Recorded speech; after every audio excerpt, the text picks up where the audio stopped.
Hello and welcome to Talking Whiskey. My name is Grant and today we are talking Laphroaig 10.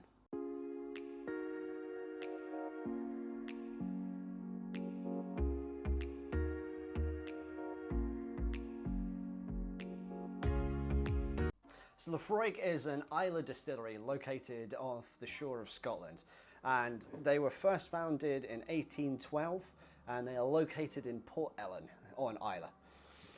Islay whiskies have this epitome of smoky, aggressive Scotch whiskies, and Laphroaig 10 is no exception. Let's get it poured. Wait for it. Ooh. I'm looking forward to this. I'm looking forward to this one. I like Laphroaig 10. So Laphroaig 10 is kind of the base range of Laphroaig now, certainly the base of the age statements. Recently they released the Laphroaig Select, which has kind of replaced them as the base range. It's a non-age statement whiskey, but certainly from their age statements, this is their base range. And it's a classic. Even before I go into it, I can tell you it's an absolute classic. So Laphroaig use a mixture of casks. They have bourbon casks, they have sherry casks, they use port casks, they use different size casks like quarter casks. This here is a quarter cask as an idea of stuff that they use, size-wise I mean. Now, interesting fact is all of their bourbon casks come from the American distillery Maker's Mark. Now Maker's Mark is the lovely bourbon you see in the supermarkets. It's got that lovely red drip wax on the bottles. Beautiful bottles. So Laphroaig get all of their bourbon casks from Maker's Mark. So if you ever think you're drinking Laphroaig and it tastes like Maker's Mark, it's not your imagination, but it will be now. I've primed you for it. So as with every tasting, I do 3 notes on the nose and 3 notes on the taste. Just helpful for me, just helps me with my understanding of whiskey and my broadening of it. Could help you guys as well. Give it a try, see what you think. So let's go for the nose.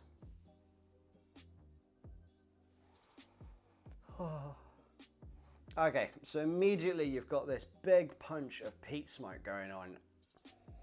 It's like a campfire that's just been put out. So you've had all the embers burning, you've just put it out and you've got that smoke that's come everywhere. That's the real smoke that you get with it. You've got a lovely earthy note. Yeah, lovely earthy note, like you've just walked out onto a peat bog. So it's just been raining, the earth's wet, it's a little bit damp.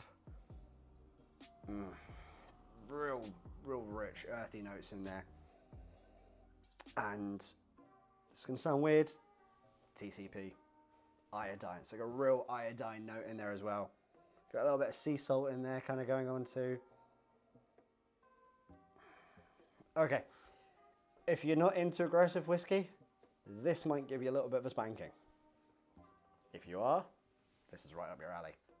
Right, let's go for the taste.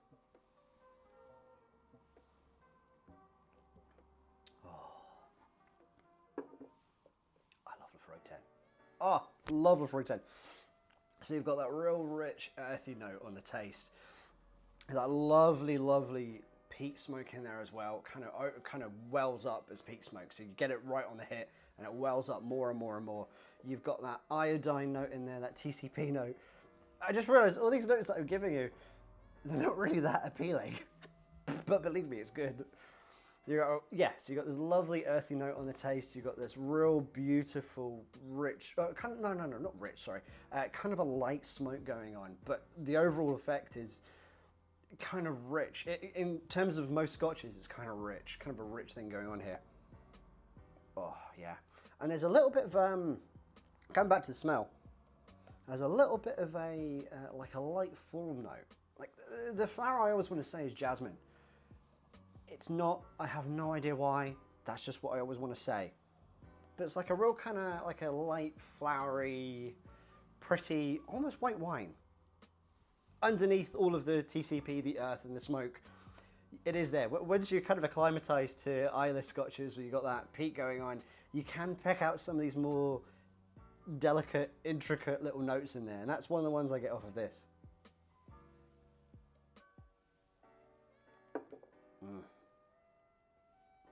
Oh yeah, that's good. Yeah, that's good. So a cool thing about Laphroaig 10 is in 2019 in Jim Murray's Whiskey Bible, it won the award for the best single malt Scotch aged 10 years and under. And I'm not gonna lie, being as biased as I can see why. It's a glorious malt. So let's give it a little bit of water and let's see what happens with a little bit of water. I was ready for it that time. So I'm only gonna do a little drop, about that much. That should do it.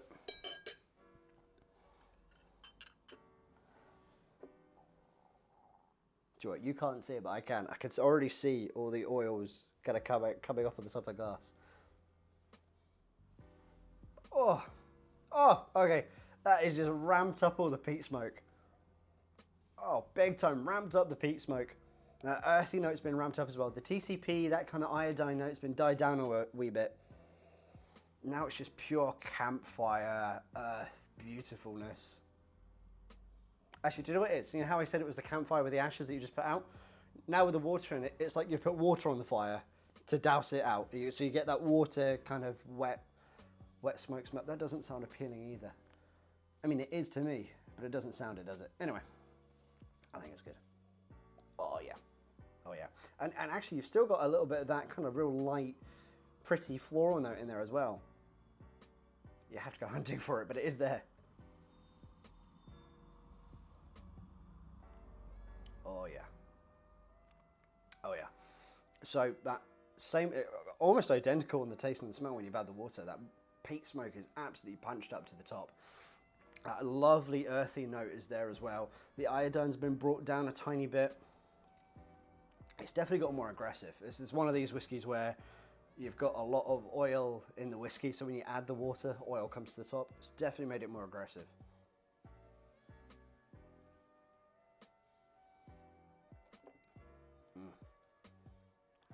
Oh, I love Laphroaig.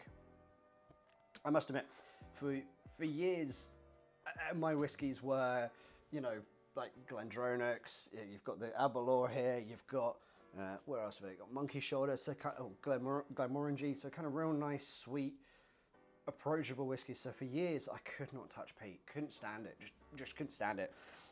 And then one day I saw a bottle of Laphroaig 10, it was on offer actually. I thought, oh, do you know what? I'll buy it, I'll give it another go and see what I think. Bought it, tried it and thought, oh, hello, this is interesting. In fact, my exact words were, this is a challenge, but it's a good challenge. And since then, I've kind of really kind of grown into the Islays, more aggressive whiskies, more smoky whiskies. And yeah, if you want to get into them, this is definitely one of them to get into. Beautiful whiskey.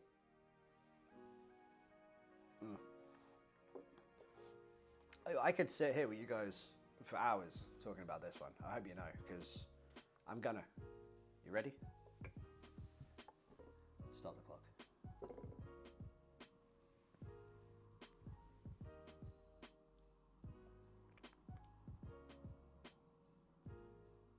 Still going. I'm making.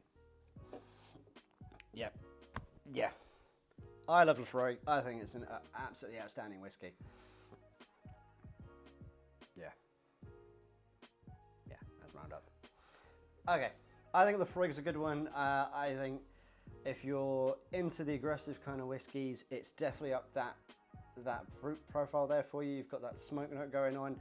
In comparison to other Islays, you've not got that kind of real meaty note in there. It's a lot more down the iodine, that kind of TCP route. It's a little bit more floral than say Ardbeg or like Lagavulin 16 or something. So you've not got those meaty notes in there.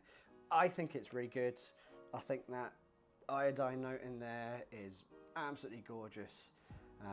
I recommend to go out to get it, see what you guys think of it, give it a shot. If you like the video, give it a like, have a share, maybe subscribe, see what you think, and I'll see you guys later. Cheers.